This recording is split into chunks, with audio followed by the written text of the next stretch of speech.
ডিমৌ নাজিৰা আৰু শিৱসাগৰ সমষ্টিত কংগ্ৰেছ সময় পৰিৱৰ্তনৰ মাটি বচাওক বাকী বচাওক যাত্ৰা।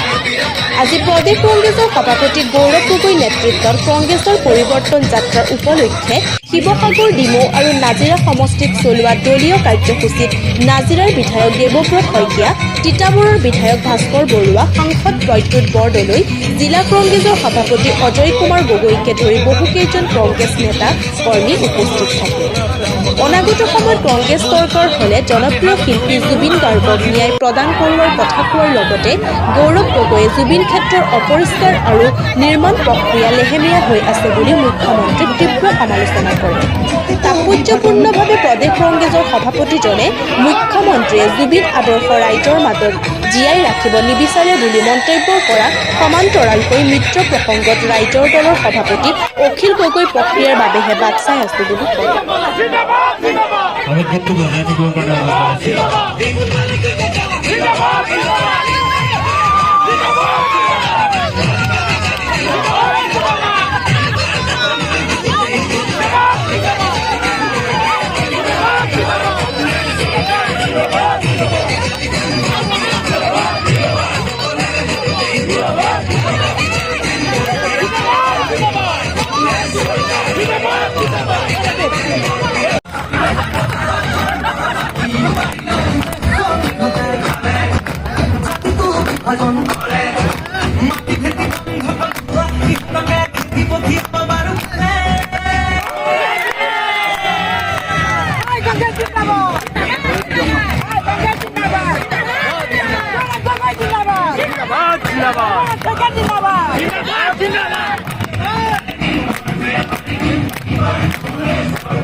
আজি যে কাৰ্যসূচী আমাৰ আহোঁতে আমি ডিমৌৰ পৰা আৰম্ভ কৰোঁতে এইডোখৰ নাজিৰা পাওঁতে আমাৰ 5 ঘণ্টা লাগিল, আমাৰ 6 ঘণ্টা লাগিল। আপোনালোকে ভাবি চাওক, হাজাৰ হাজাৰ মানুহ স্বতঃস্ফূৰ্তভাৱে ওলাই আহিছে, ৰাস্তা কিনাৰত আছে।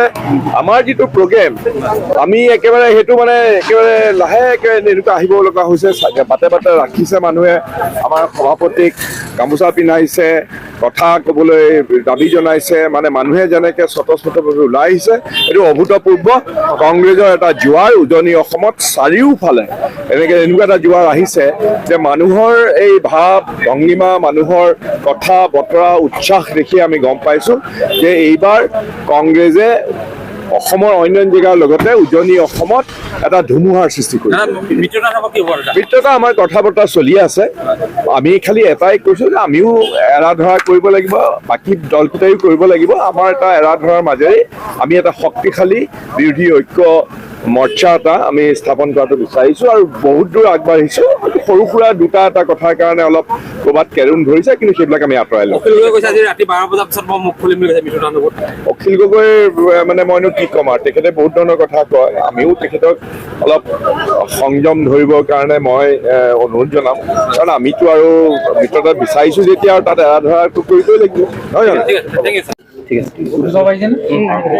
কি ক'ব, আজি নাজিৰালৈ আহিছে। আমাৰ সময় পৰিৱৰ্তনৰ যাত্ৰা যথেষ্ট সফল হৈছে। মই ভাবিছোঁ সময় পৰিৱৰ্তনৰ যাত্ৰাৰ সফলতা চাই এতিয়া বিজেপি দলে নিজৰ যাত্ৰা কৰিছে, আৰু আমি পৰৱৰ্তী দিনত এখন নতুন বৰ অসমৰ কল্পনা কৰি আজি মহিলাসকলক কেনেদৰে স্বাৰ্থ নথকাকৈ আঁচনি আমি দিব পাৰোঁ তাৰ ওপৰত আমি আলোচনা কৰিছোঁ। আৰু বিশেষকৈ আমাৰ চৰকাৰ অহাৰ পিছত জুবিন দাক ন্যায় দিয়াৰ ক্ষেত্ৰত আমাৰ চৰকাৰে বিশেষ পদক্ষেপ ল'ব। আজিৰ তাৰিখত জুবিন ক্ষেত্ৰক যিদৰে চাফ চিকুণ ৰাখিব লাগে এইখন চৰকাৰে কৰা নাই। মুখ্যমন্ত্ৰী নিবিচাৰে যে জুবিন দাৰ সম্পৰ্কত আমালোকৰ মাজত আলোচনা হওক। আজি তেওঁ বাধ্যমূলকভাৱে এই ফাষ্ট ট্ৰেক কোৰ্ট তেওঁলোকে ঘোষণা কৰিবলগীয়া হ'ল। যদি বাস্তৱত তেওঁলোকৰ উদ্দেশ্য আছিলে তেতিয়া প্ৰথম দিনতে ফাষ্ট ট্ৰেক কোৰ্টৰ কথা তেওঁ ক'লেহেঁতেন, কিন্তু আজিও বহুত হেঁচা পিছত ফাষ্ট ট্ৰেক কোৰ্টৰ ঘোষণা দিলে। কিন্তু আকৌ দেখিছে যে জুবিন ক্ষেত্ৰৰ সন্মুখতে হোৰ্ডিং, জুবিন ক্ষেত্ৰৰ আন্তঃগাঁথনি ক্ষেত্ৰত তেওঁলোকে হেমাহি কৰিছে। সেইকাৰণে যে তেওঁ নিবিচাৰে যে জুবিন দাৰ আদৰ্শ আমাৰ মাজত জীয়াই থাকক।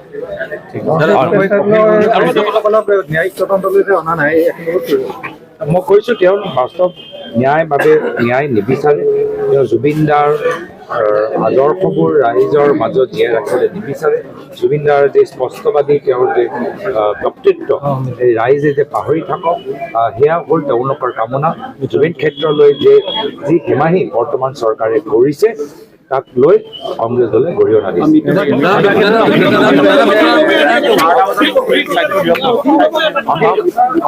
আমি ভাল প্ৰস্তাৱ যোৱা সময়ত দিলোঁ আৰু তেওঁলোকৰ প্ৰতিক্ৰিয়াৰ বাবে অপেক্ষা কৰোঁ। 12 বজাত মুখ খুলিম বুলি কৈছে অখিল গগৈয়ে। আমি আমাৰ কংগ্ৰেছ দলৰ ফালৰ পৰা ভাল প্ৰস্তাৱ যোৱাবাৰ আমি দিলোঁ, তেখেতৰ প্ৰতিক্ৰিয়াৰ বাবে আমি বাট চাই আছোঁ। ঠিক আছে।